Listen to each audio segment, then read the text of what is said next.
자, 그러면 이렇게 하겠습니다. 그 열폭이 있지 않습니까? 요거를 영상으로 먼저 딱 보고 그 심리에 대한 분석 한번 해볼까요? 예. 자, JTBC 배선주 기자한테 했던 일종의 강력한 반발 육성 직접 한번 들어보겠습니다.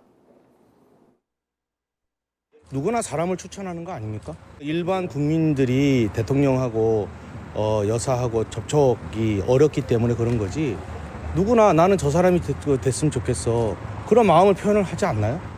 지금 신용불량직 때문에 아 이거 말도 안 되는 소리 좀 그만 좀 하세요. 다 그래서 현금으로 다 받아놓고 왜 지금 와서 계좌 추적을 하다고 말씀하십니까? 저 말씀 조심하게 하세요. 본인 어디 언론사입니까? JTBC입니다. JTBC가 항상 문제잖아요. 배승주 기자입니다. 배승주잖아요. 예. 본인이 가서 강혜경한테 뭐라 했습니까? 오빠 전화 왔습니까? 그거 얘기한 사람 아닙니까? 그 얘기 들었습니까? 안 들었습니까? 그래서 강혜경 씨가 그 소리 듣고 MBC에다가 오빠 전화 와서 하도 많이 들었어. 제가 기억합니다. 당신이 거짓 뉴스 보냈구나. 당신 내가 여사하고 사진 찍은 거 있다고 얘기했지. 내가 사진하고 여사하고 찍은 사진 가져와봐. 있어. 그런 말 한 적 당신이 거의 모두 거짓 보도했잖아. 당신이 가짜 뉴스 다 퍼뜨렸잖아. 이런 거는 김영삼 의원이 수십억 자상한데 왜 선생님한테 돈을 빌립니까? 그거를 김영선한테 물어봐요. 야, 자 지금 제가 이제 이게 약간 현실 감각이 좀 떨어지는 건데 시청자 여러분, 제가 저 이야기를 듣는데 강혜경 씨 욕을 막 하잖아요. 근데 강혜경 씨가 제 옆에 앉아 있어요. 그 이거 사실 확인을 해줘야 되고, 그리고 이제 조금 전에 질문하셨던 것도 대답을 해야 되는데, 저 열폭의 의도가 뭐냐? 열폭의 의도가 뭐냐? 일단 현금으로 갖고 간 거를 부정을 하고 싶어서 예. 좀 저렇고, 일단 신용불량자라는 단어를 엄청 너무 본인은 이제 네 격앙되죠. 그러니까 네. 계좌가 없는 건 맞죠? 맞습니다. 계좌가 없었고, 그러면 뭐 일단은 그 월급은 현금으로 지급이 됐었고, 나머지 이제 계좌 이체를 해야 되는 부분들은 제가 제 계좌로 네. 이제 대응을 명태균이라든지 하고요. 다른 이제 배우자 이름으로 해서 이체를 했던 자료들이 다 남아 있습니다. 남아 있는 거 아니라 이제 검찰이 이미 제출이 되어 있는 거죠. 제출돼 있고, 증거가 다 계좌 있으니까. 추적을 하는 것도 이제 자금 흐름, 이제 명태균 대표가 가져간 이제 제가 이체를 했던 그런 부분도 다 하나하나씩 보고 있습니다. 아, 좀 웃긴 게요. 맨 처음에 역술인이라고 노영희 변호사가 얘기했다가 성질을 냈잖아요. 네. 근데 자기 하는 얘기 들어보면 거의 역술인이잖아요. 따지고 보면. 그다음에 예를 들면 지금 신용불량자 맞잖아요. 아닌가요? 신용불량자가? 맞습니다. 신용불량자라 신용불량자라고 부른 게 뭐가 문제가 있나요? 그러니까 얘가 볼 때 명예가 없으면 훼손도 없는 것처럼 계좌가 없으면 추적도 없는 거잖아요. 왜 저런 거로 화를 내는지 모르겠다라는 생각이 드는데 전 그런 것 같아요. 핵심적으로. 나는 돈을 한 푼도 안 받았으니까 나 조사하지 마. 돈은 이쪽에서 다 왔다 갔다 했잖아. 내가 무슨 잘못이 있어. 난 잘못 없으니까 나한테 얘기하지 마. 이런 식이거든요. 그러니까 제가 볼 때 매우 나쁜 사람이 돼버린 거예요. 아, 옛날에 안 그랬습니까? 지금 갑자기 변한 겁니까? 아니 옛날에 믿고 신뢰했겠죠. 그렇죠. 옛날에는 그러니까요. 정말 저 믿고 신뢰를 했었고, 예. 지시하는 거에 군말 안 하고 다 따랐었고.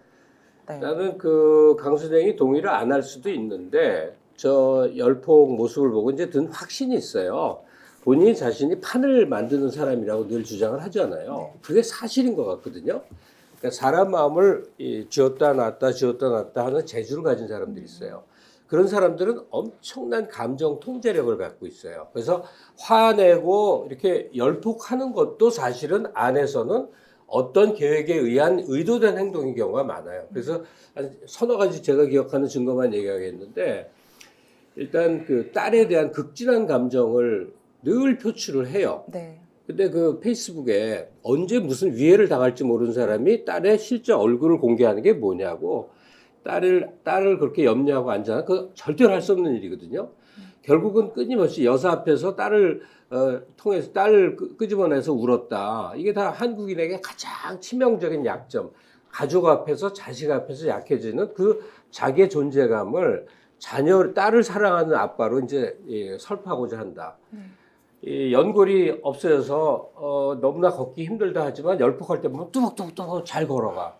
나는 몸이 약하고 지금 굉장히 고통스러운 상태야.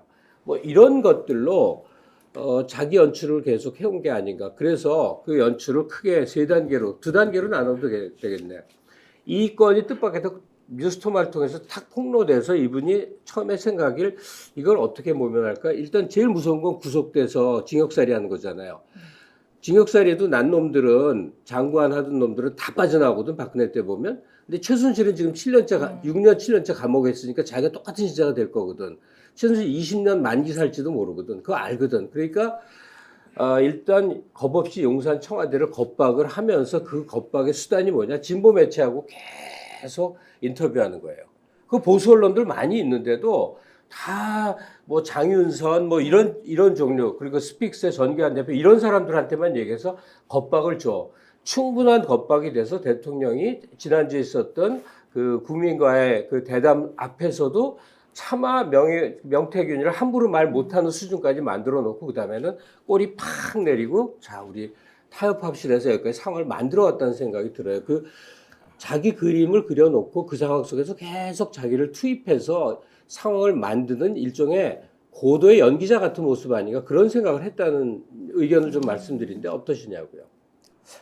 저는 그 위에 용산하고 뭐 약속이 있었다까지는 솔직히 이게 아니라고 보거든요. 그 네네. 암묵적 네. 말로 약간 하지 그러니까 않고 서로 보여주는, 알아듣는 네. 거죠. 아. 네. 보스가 자기 그 하수인 시켜서 누구 죽여라 할 때 네네. 너 가서 걔를 죽여 이렇게 안 하거든요. 걔 좀 거슬리대 이렇게 하면 알아서 행동하는 거거든요. 서로 알고서 하는 그런 모습인 거죠. 아까 그 발언에서 나온 건 이제 확인 하나 하겠습니다. 이게 이제 오빠한테 전화 왔어요라는 이 말이 있지 않습니까? 많이 알려져 있고 지금 박지윤님께서도 이런 걸 주셨습니다. 확인은 되지 않습니다. 본인의 표현 그대로 읽어드리겠습니다. 오빠 전화 왔어요는 창원시청 직원들도 다 말했는데 무슨 명태 네가 다 떠들었잖아. 창원시청 공무원들 앞에 이런 이야기 했다는 거예요. 그런데 네. 이제 오빠 전화 왔어요 그거 하는 거 배선주 기자 너가 책임져라고 하는 저 실체적 진실 한 번 더 말씀해 주시죠. 그 배승주 JTBC 기자님하고 저희가 이제 인터뷰를 했을 때 제가 기자님한테 다 분명히 말씀드렸었어요. 그 김건희 여사의 육성으로 제가 정확하게 들었던 이 워딩이 오빠 전화 왔죠? 잘 될 거예요. 라고 들었습니다. 그리고 사무실에 이제 오는 그 공무원들한테도 명태균 씨가 이제 많이 들려줬기 때문에 많이 들었습니다. 하니까 이제 기자님이 혹시 어느 공무원인지 기억이 나나 물어보시길래 너무 이제 여러 사람들이 왔기 때문에 한 분 한 분 제가 정확하게 기억이 안 납니다. 라고 이제 그때 인터뷰가 끝났고 뒤에 이제 기자님께서 취재를 하시면서 공무원들이 들었다는 사람들이 있더라. 이랬는데 뒤에 그러니까 그때 명태균 대표가 다른 비서관 이름을 대면서 누가 그랬어 하면서 그 배승주 기자한테 얘기를 했던 장면이 나옵니다.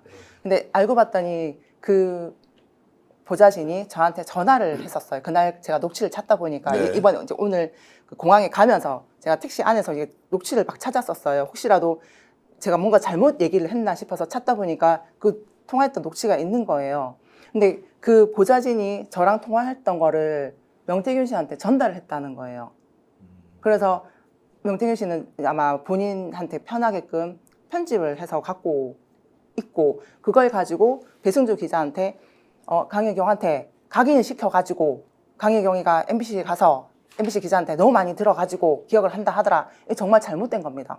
네, 배승주 기자한테 저 정말 죄송해가지고 그런 의도가 아니었고 또 솔직히 이 보좌관님이 그 보좌진이 뭐라고 얘기를 전달했는지를 모르겠는데 이상하게 와전을 시켜서 전달한 것 같아서. 자, 간단하게 정리하겠습니다. 네. 자, 그래서 오빠한테 전화 와서 다 잘 될 거야. 이거 네. 대충 추측하면 몇 명 정도가 들었습니까? 그냥 상상해 보십시오. 상당했을 때 창원시청에서도 지금 30명 30명 최소 30명. 창원시청 공무원들이 들었다고 얘기를 한다고 이렇게 댓글 주시는 분이 거짓말 시킬 리는 없고 창원시청에도 들었던 사람이 많다는 거 아니에요. 그렇죠. 근데 본인은 그 말을 한 게 없다는 거 아니에요. 아니 그게 몇 명이 중요한 게 아니고요. 예. 강희경 국장님이 외계인도 아니고 갑자기 오빠 전화 왔어라는 상상력이 어디서 나오냐고요. 그러니까요.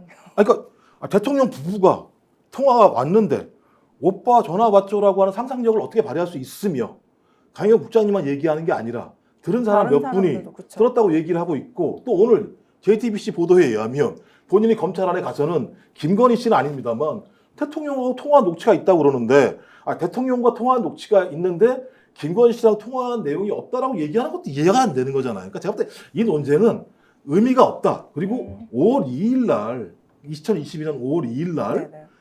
김건희 씨가 준 선물이라고 얘기했잖아요. 맞습니다. 그다음에 네. 5월 9일 날 대통령이 그거 참 당에서 말이 많네. 내가 김현우 주라고 얘기했는 데가 얘기가 나왔고 그다음에 전화 온 거잖아요. 오빠한테 전화 왔죠. 네. 아니 이게 5월 2일, 5월 9일이 딱 맞는 거니까 이걸 아니라고 얘기하는 것도 제가 희한한 거죠. 저 기괴한 논리인 거죠. 저 논리가. 그리고 아주 공교로운 게요. 우리 과거 대통령 부인 음성 기억합니까? 예컨대 뭐 누구를 권양숙 여사 음성 아세요? 아니요. 기억 안 납니다. 모르는 게 모릅니다. 정상이잖아요. 근데 김건희 씨 음성은 전 국민이 모를 수가 없어. 그 네. 7시간 녹취 때문에 네. 귀에 인이 박여 있단 말이에요. 그러니까 바로 알았죠, 누구 네, 목소리인지. 네, 네. 그런 판에 무슨, 그리고 윤석열 씨 음성도 한국인이면 다 알 수밖에 맞습니다. 없어요. 그 맞습니다. 발발하고 그런 특유의 억양 때문에 말이에요. 스픽스는 말하는 언론입니다. 대세는 유튜브, 그중에서 스픽스. 좋아요, 댓글, 구독, 알림 설정.